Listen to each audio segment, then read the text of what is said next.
2, 3, 4. Prepárate un mate, un té, un café. Ya llega Charla con Sentido, un espacio para escuchar a los protagonistas del mercado. Auspician este bloque. IEB, Invertir en Bolsa, empresa líder en el mercado financiero, con más de 10 años de experiencia brindando soluciones de inversión y financiamiento para individuos y empresas. Consulte el sitio web ingresando en www.ieb.com.ar. Agente de liquidación y compensación y agente de negociación integral registrado en CNB bajo el número 246. Desde el litoral y con presencia en todo el territorio nacional. Net Finance es la red comercial del mercado de capitales que mejor acompaña el crecimiento de tus inversiones personales, el financiamiento PYME y la optimización de los flujos de caja de las empresas. Seguinos en www.netfinance.com.ar o en Instagram como netfinance_.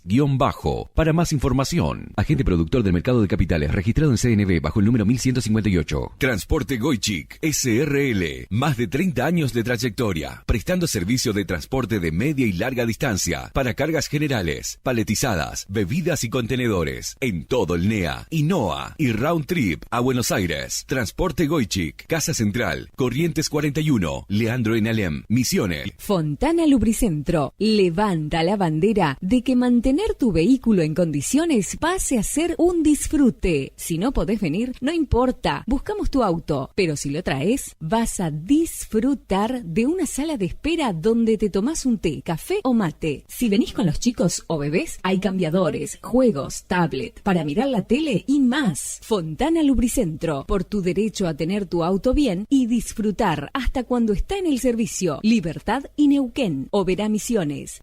En InView somos un equipo de expertos en mercados de capitales, tecnología y estrategia, dedicados a ofrecer las mejores herramientas, soluciones y productos de inversión. Invertí junto a tu asesor de confianza en InView. InViewSAU, ALIC I número 205, ACDI número 121, ACD número 17/CNB. Y compartimos las charlas con sentido del día de hoy con un gran comunicador, pero además es economista y se nota que lo es además, Guillermo Willy Laborda, que es, como dijimos recién, economista, profesor universitario, director de medios gráficos y digitales especializado en economía, finanzas, comunicaciones corporativas, periodismo, relaciones con los medios, es egresado de la Universidad del SEMA, actualmente está desarrollando actividades como columnista del Cronista, como de La Nación Más, en Radio Mitre, hace no tanto tiempo, me parece, ya se lo vamos a preguntar también, lanzó su podcast Shot Financiero, que lo recomendamos enormemente porque está muy bueno también, con entrevistas a personalidades de la economía y las finanzas, y también lleva adelante el portal de noticias económicas FT News. También, bueno, tiene una trayectoria anterior, trabajó en Ámbito, en Bank Magazine, en Radio La Red, así que Willy, para nosotros es un gran gusto tenerte compartiendo unos minutos con nosotros. ¿Cómo estás? ¿Qué tal? No, un gusto para mí enorme estar con ustedes. Bueno, Willy, primeramente contanos un poco cómo de tu formación como economista terminaste derivando a la cuestión de la comunicación. Bueno, yo estaba terminando la carrera, hice administración en la UCA, la Universidad Católica, y estaba terminando la carrera y a mí siempre me gustó mucho leer las noticias financieras y económicas. En ese momento, estamos hablando de años 91, 92, yo me devoraba el leer Ámbito Financiero. Estaba trabajando en una empresa del entonces Grupo Roberts, que hoy es HSBC, que estaba trabajando en la mesa de dinero de la compañía de seguros del grupo, que era la Buenos Aires Seguros, y un amigo me dice que había una suerte de pasantía abierta o la posibilidad de trabajar en ámbito financiero en la redacción. Así que allá por febrero del 92 me empecé a trabajar en ámbito financiero. Entré por un mes a prueba y creo que me quedé como 17 años, así que... Le caíste súper bien a Julio Ramos, aparte, sí, nada menos, ¿no? Sí, era la época de oro, de hecho, de Ámbito. Sí, una redacción que era muy buena. Estaba Julio Ramos, Roberto García, Daniel Fernández Canedo, Carlos Pañi, ¿quién más estaba? Willy Cohen, Ignacio Zuleta,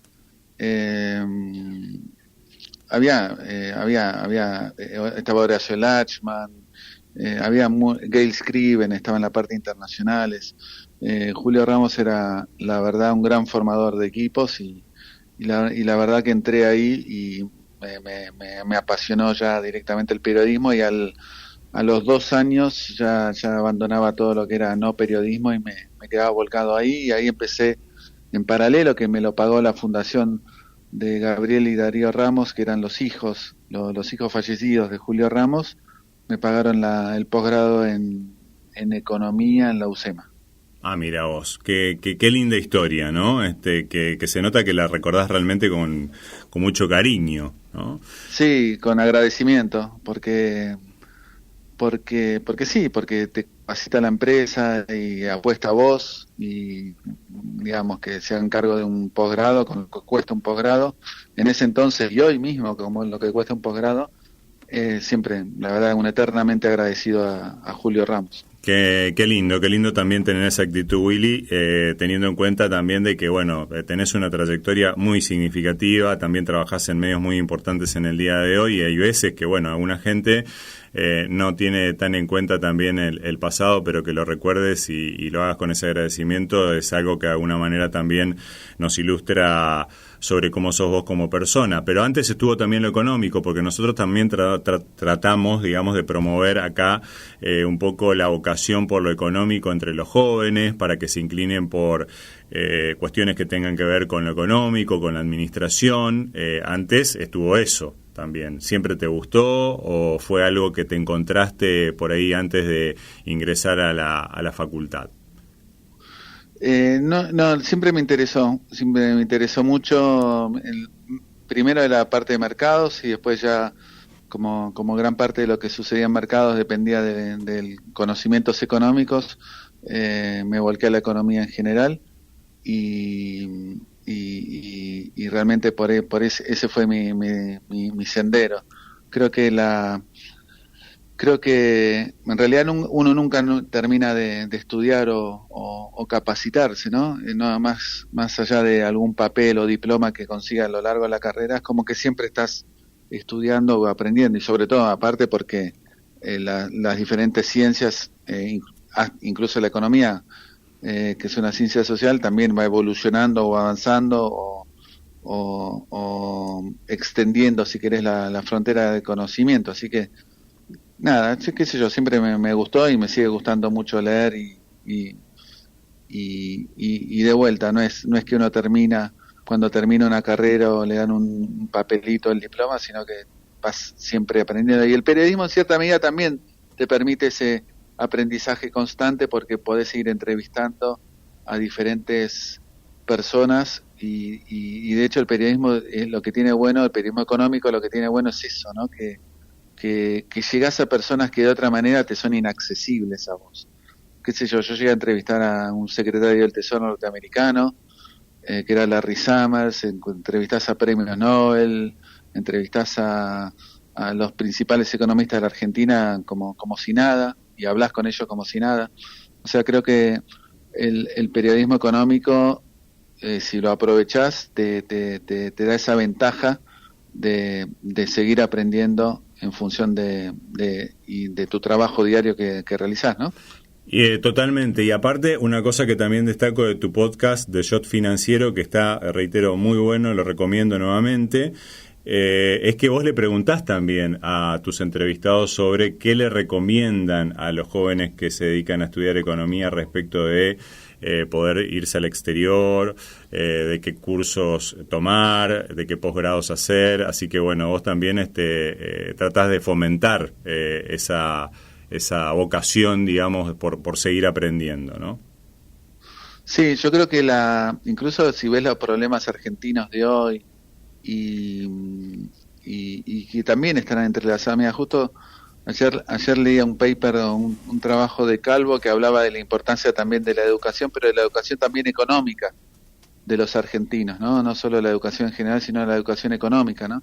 Entonces, que de repente la sociedad distinga determinados preceptos básicos de de la importancia de equilibrio fiscal, deuda, crecimiento, independiente del Banco Central y la importancia de conceptos claves en lo económico, también nos permite en cierta medida avanzar para salir de estos años oscuros que estamos viviendo de hace muchas décadas en materia económica, ¿no?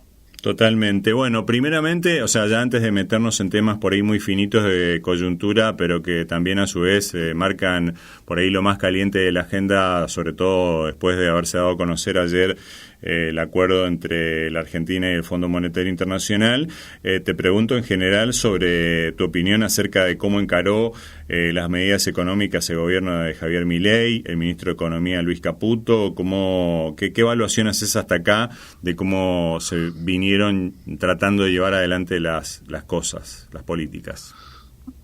Sí, yo creo que avanzaron a fondo, y más a fondo de lo que uno inicialmente hubiera previsto, contemplado. Me refiero a lo que es el DNU y al proyecto de ley bases. Son reformas muy importantes, muchas de ellas son históricas. Por ejemplo, querer desregular las obras sociales sindicales, etcétera, etcétera. Otras que quizás por ahí no son tan relevantes, pero bueno, en definitiva quedan algunas en el camino, pero creo que se está viendo avances importantes. En lo fiscal me parece que va a ser determinante y hay un compromiso serio para, en ese sentido, equilibrar rápidamente las cuentas públicas, ¿no? Incluso tener un superávit primario de 2 puntos del PBI. En ese sentido creo que van muy bien y muy rápido por el camino correcto. En lo cambiario tengo algunas dudas, me parece que se quedaron si bien fueron a fondo todo lo que es lo que te dije recién de reformas, etcétera, ajuste fiscal, etcétera, me parece en lo cambiario están yendo un paso más lento, que todavía subsisten muchas regulaciones, cepos, y no se animaron a liberar y unificar rápidamente el tipo de cambio. Entonces estás viendo quizás algo ahí a mitad de camino que te hace ruido todavía de la brecha cambiaria hoy del 45%, etcétera, pero bueno, seguramente la van a ir corrigiendo sobre el camino. Me parece que manejaron bien las expectativas de la gente al decir qué es lo que no pasó en el gobierno de Mauricio Macri también, y también en lo fiscal, repito, que no fue en los primeros 2 años el gobierno de Mauricio Macri bastante blando fue bastante blando en ese sentido, pero los pocos, fíjate que estamos hablando de solo un mes de gestión de Javier Milei como presidente, ¿no? Pero en definitiva creo que van muy en el camino correcto, y me parece que quizás en lo cambiario me genera algunas dudas, que hubiera ido más a limpiar todo rápido y aprovechar el tiempo, ¿no? ¿Estás de acuerdo, digamos, con el sistema también, o te parece también lo adecuado es este sistema para eliminar justamente el pasivo del Banco Central que implementaron? Creo que lo están, al no subir la tasa de interés, lo que están haciendo es tratar de licuar lo que son los pasivos remunerados del Banco Central, sí, que ya no son LELIC, que son los pases pasivos a un día. Resta bastante por hacer en ese sentido. Me parece que algún toque más tienen que hacer, pero de vuelta, creo que llevamos tan solo un mes y me parece que en cierta medida creo que la memoria nos juega, nos hace, digamos, perder conciencia de la pesada herencia que dejó el anterior gobierno. La verdad que un Banco Central totalmente raleado, con deudas, la situación fiscal dramática, el acuerdo con el fondo caído, niveles de inflación piso elevadísimos, pobreza elevadísima, presión impositiva alta. Entonces me parece que desmantelar todo eso lleva mucho tiempo y mucho costo, y te van apareciendo cosas inesperadas sobre el camino. Creo que esta semana el secretario de Energía, Eduardo Rodríguez Chirilo, mencionaba que se le deben a Bolivia por importación de gas 230 millones de dólares, entonces, que si no te cortan el gas desde Bolivia y bueno, son deudas que no estaban contempladas inicialmente, que las tenés que resolver rápidamente.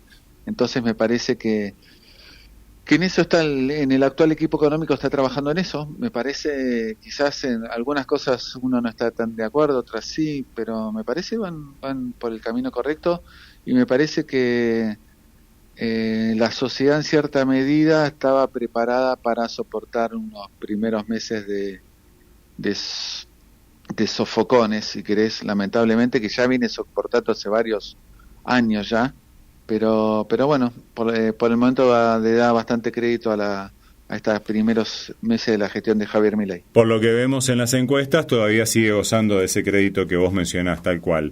Pero bueno, simultáneamente también, como vos señalabas, está de por medio el tema del tratamiento tanto del decreto del DNU, del mega DNU y de la ley ómnibus. ¿Cómo ves vos que eso eventualmente, esa fragilidad, eventualmente puede llegar a ponerle piedras en el camino al avance, o según la información que vos estás captando, por ahí ves que se va a mostrar, por lo menos por lo que leemos también, una mayor flexibilidad del gobierno a los fines de poder ir contando con los apoyos necesarios de las otras fuerzas políticas como para poder avanzar con esos instrumentos? Yo creo que en primer lugar lo que ha logrado el gobierno con el DNU y el proyecto de ley de bases es que todos estamos hablando de eso y no se está hablando de otros temas que son tan, digamos, dolorosos para la sociedad como la alta inflación y lo que se viene, ¿no? Entonces, hoy en el centro de la escena y todos los medios están DNU y proyecto de ley de bases.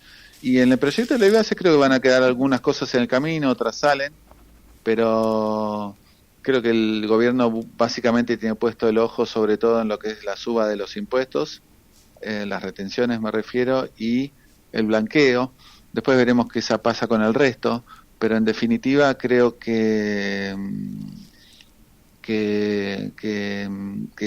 gran parte de las cosas y sobre todo las cosas que realmente desea el gobierno las va a poder sacar en el Congreso, quedarán otras en el camino, pero lo importante y de corto plazo urgente me parece lo va a lograr sacar. Vemos que en tus columnas venís tocando y le venís dando un seguimiento bastante particular también al tema de la deuda con los importadores, que, bueno, no ha logrado, por lo menos, o no venía logrando prender en cuanto justamente a esta oferta que se hizo de los Bopreal, de estos bonos que emitió el gobierno de esos fines para poder financiar esa deuda. ¿Cómo analizás hoy esta situación, teniendo en cuenta también de que, si no me equivoco, hoy es el segundo día estamos en jueves, digo para la gente que después nos escuche grabados, jueves 11, segunda rueda de licitación de los bonos? Sí, me parece, creo que terminó siendo un esquema muy complicado, que el importador no lo termina de entender, las grandes empresas no les interesa demasiado, que tienen deudas con digamos, con casas matrices o con proveedores del exterior. Creo que ahí hubo un problema también del equipo económico nuevo, que no diseñó bien un instrumento. La verdad que te paguen al 2027 los dólares tampoco me parece demasiado atractivo. Me parece que en cierta medida es digamos, de vuelta, tampoco me parece tan determinante el hecho de que sea bueno o no la licitación de Bopreal. No es una licitación tradicional que se ofrece un bono al mercado, sino que es solamente dirigida a importadores, pero bueno, sí, es una herramienta que fracasó y se conoce el resultado, seguramente tampoco va a ser bueno, pero en definitiva creo que sí, en ese sentido creo que no fue un buen paso, porque inicialmente el propio equipo económico esperaba mayores y mejores resultados, pero tampoco lo veo como algo dramático de corto plazo. De vuelta, para mí es mucho más importante que puedan en el primer trimestre mostrar un claro equilibrio fiscal, o que se va rumbo a eso, y sobre todo y lo que mencionabas vos recién de los pasivos remunerados del Banco Central, que más allá de la licuación que está teniendo lugar con inflación del hoy sea el dato de inflación de 25, 30, lo que fuera, con tasas que está teniendo efectiva en los pasivos remunerados del Banco Central del orden del 9%, los están licuando aceleradamente, pero de vuelta me parece que lo importante y el éxito del gobierno se lo van a medir para el segundo trimestre del año, cuando tenga que mostrar ya sí o sí que, en primer lugar, que el Banco Central ya está acumulando reservas y que el tipo de cambio claramente en el segundo trimestre va a estar ya unificado y liberado todo y despejado todo. Y segundo, que la inflación vaya o dé señales claras de que va en descenso. Me parece que eso va a ser determinante sí o sí para el equipo económico actual, es decir, llegar o mostrar ya en el segundo trimestre resultados. Hasta ahora, como hablábamos recién, le dan crédito, pero creo que va a ser determinante eso, en el trimestre de abril-junio, mostrar ya resultados positivos. Perfecto. Y en torno de, la noticia obviamente del día de ayer, que me imagino también viene a traerle un oxígeno muy significativo al gobierno, que es el acuerdo con el Fondo Monetario, levantarlo, ¿no? Nuevamente. Sí, tal cual, fue rápido. Fíjate que la misión del fondo o el staff del fondo que estuvo acá en la Argentina no estuvo más de una semana, que habían llegado el viernes de la semana pasada y ya están, anoche ya estaban partiendo. En definitiva, la verdad que después de lo que el Fondo Monetario perdió mucha credibilidad después de todo lo que hizo con el gobierno de Alberto Fernández, ¿no? Porque le otorgó préstamos y aprobó desembolsos con situaciones claramente que eran insostenibles para la Argentina. Me refiero a lo que es aprobar desembolsos a la Argentina con controles de precios, intervenciones, tipos de cambio múltiples como los tenía en la gestión de Sergio Massa, desvíos fiscales groseros. Entonces me parece que el fondo también no tenía margen para ponerse exigente con la Argentina. Así que salió todo tal cual como estaba previsto, con un gobierno que le promete mucho más de que lo que el fondo quiere, ¿no? Porque el fondo quería un 0,9 de déficit primario. El actual gobierno le está prometiendo 2 de superávit primario. Creo que ni en los mejores sueños del staff del fondo esperaban un gobierno así. Así que creo que van en ese sentido adecuadamente. Seguramente nadie esperaba que otorgaran nuevos fondos para la Argentina. Tampoco el gobierno, digamos, los quería pedir, o por lo menos no en esta etapa. Así que estaba todo dentro. La verdad que lo del fondo salió todo dentro de lo previsto. Y de vuelta, ahora hay que cumplir todo, digamos, llega el momento de la implementación, que vos tenés que empezar y el mercado te va a estar mirando eso, la implementación de todo lo que estás prometiendo. Fíjate que el riesgo país está todavía en 1.900 puntos, muy alto, los bonos argentinos están en una paridad de 38, 39, están muy bajos, así que eso te refleja que el mercado está en una posición de ver para creer, es decir, quiero ver cómo implementás todo lo que prometiste del equilibrio fiscal, las reformas, etcétera, etcétera, y en función de eso va a ir mejorando gradualmente las condiciones macro de la Argentina, ¿no? ¿Y en qué medida entendés vos que también el contexto de lo que va a ser la cosecha, de que, también eventualmente el otro día charlábamos también con otro entrevistado respecto de que por ahí el mercado también está siendo demasiado optimista en Estados Unidos respecto de que la Fed pueda llegar a bajar también las tasas de interés de los bonos, que eso puede implicar de que haya fondos que emigren de Estados Unidos en búsqueda de mejores rendimientos o negocios más interesantes. Como ves vos, tanto digamos el contexto nacional como el internacional en cuanto a que pueda llegar a ser una especie de viento favorable. Sí, yo creo que como en todo en la vida necesitas suerte, ¿no?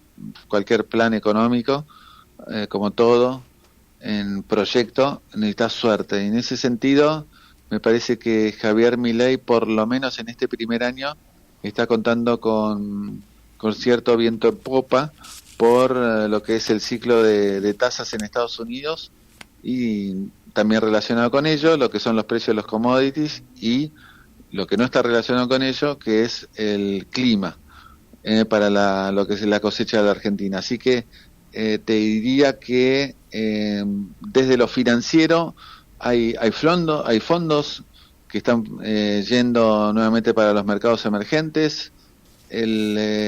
Argentina me parece que va a tener precios internacionales, más allá de la caída que hubo los últimos 10 días de la soja, siguen siendo bastante importantes. Sí.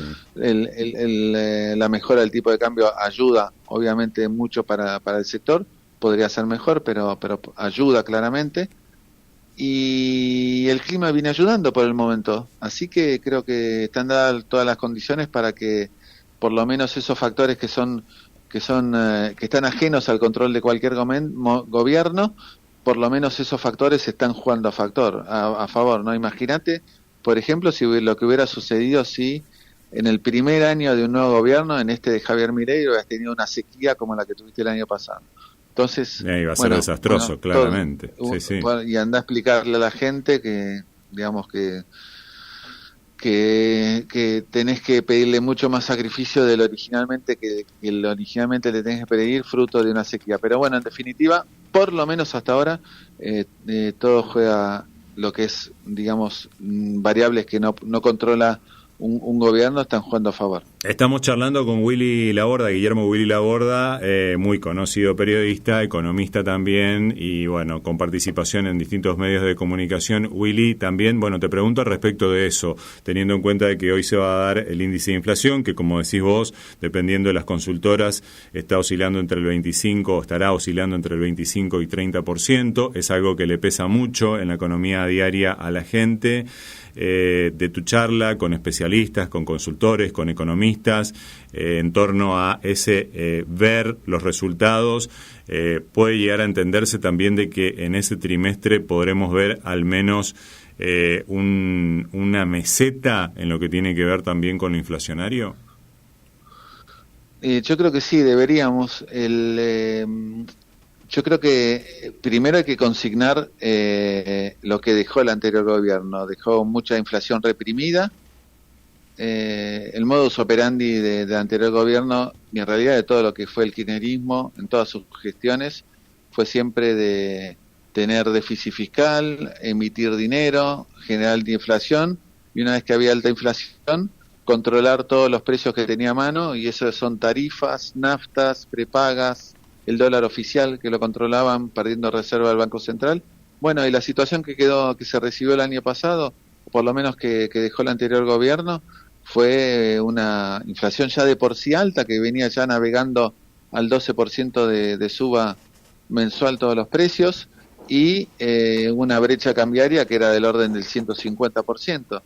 Entonces, la verdad que era muy difícil arrancar en función de todo lo que había dejado de atraso de precios y de tipo de cambio, y de atraso o de desbarajuste de precios relativos. Entonces, no nos olvidemos que el gobierno nuevo dispuso una suba del tipo de cambio oficial del 118% apenas asumió, que fue el día 13 de diciembre.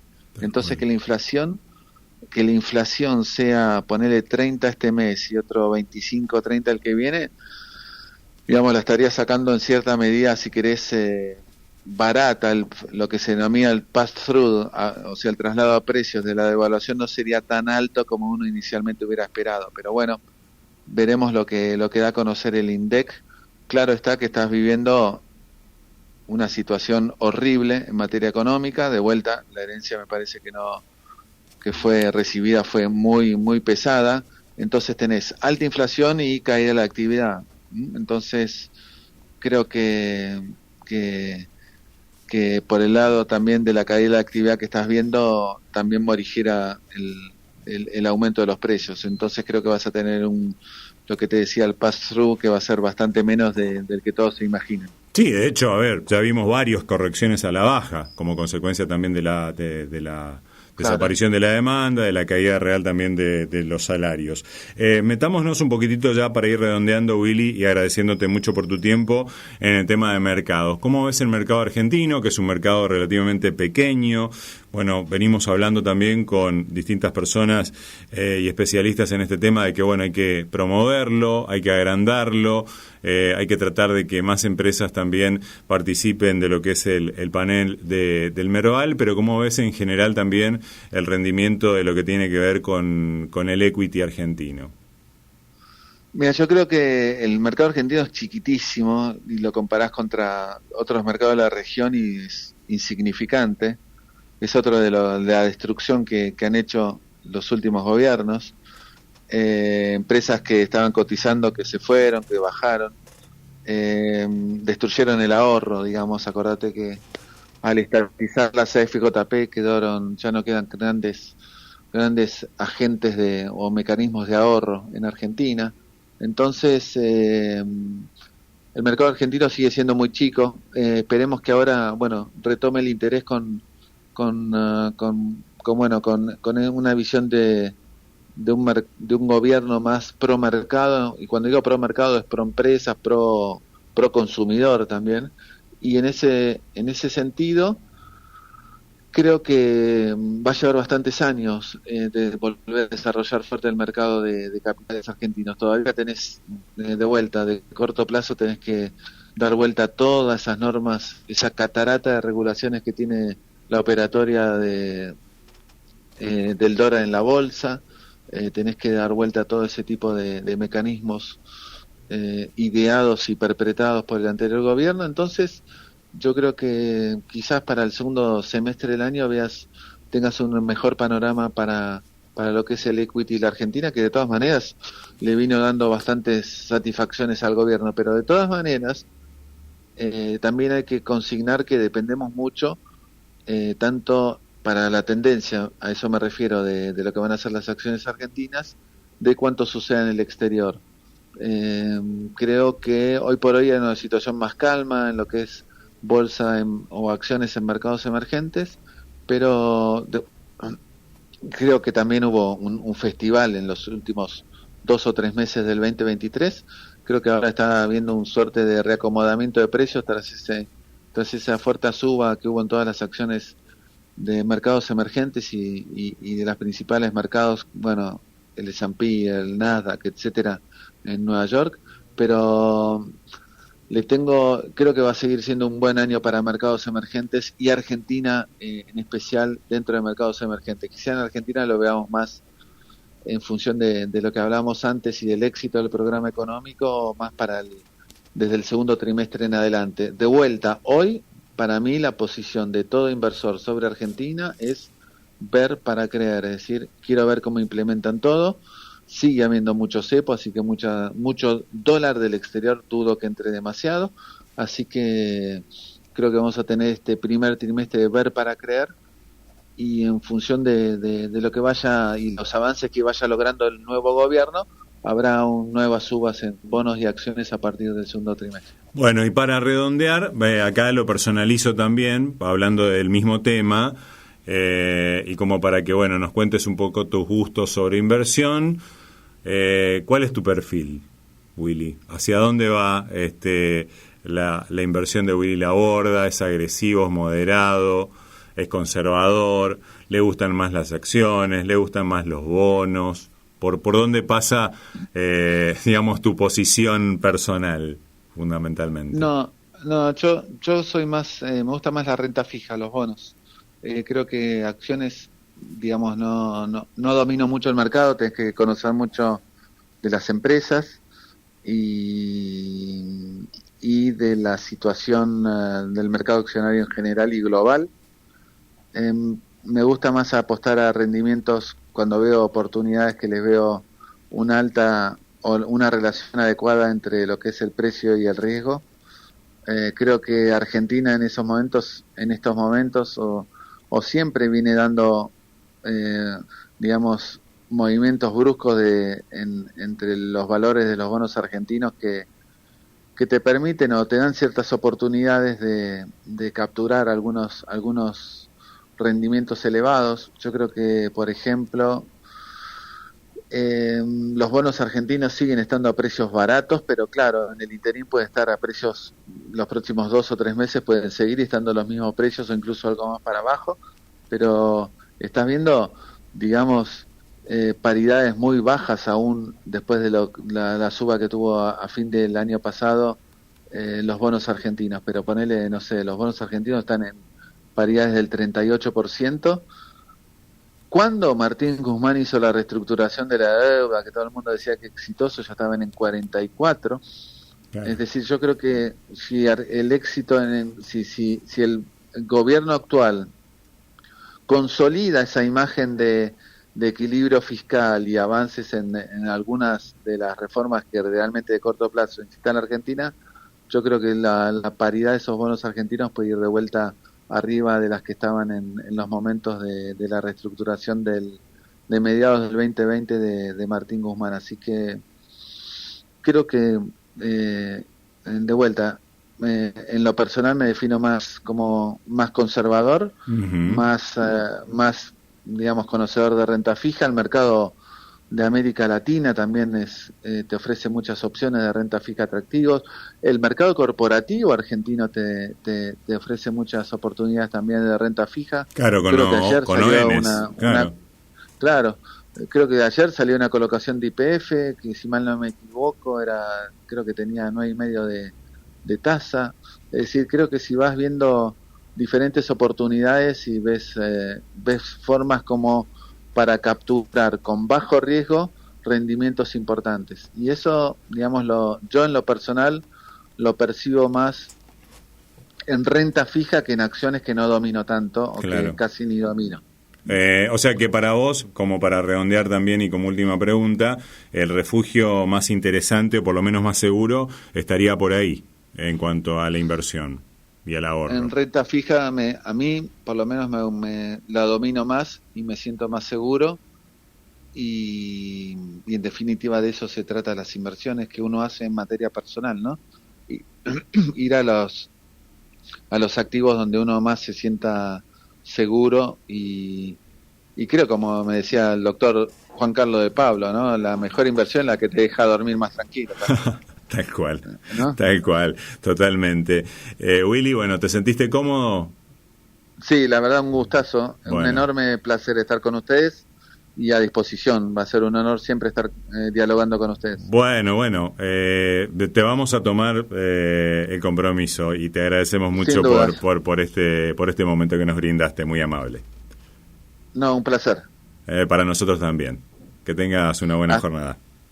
Hasta la próxima. Adiós. Chau. Guillermo Willy Laborda, periodista muy reconocido, que trabaja en distintos medios de comunicación aquí en la República Argentina, economista además, nos cedió muy generosamente su tiempo para compartirlo también con ustedes en las charlas con sentido económico del día de hoy.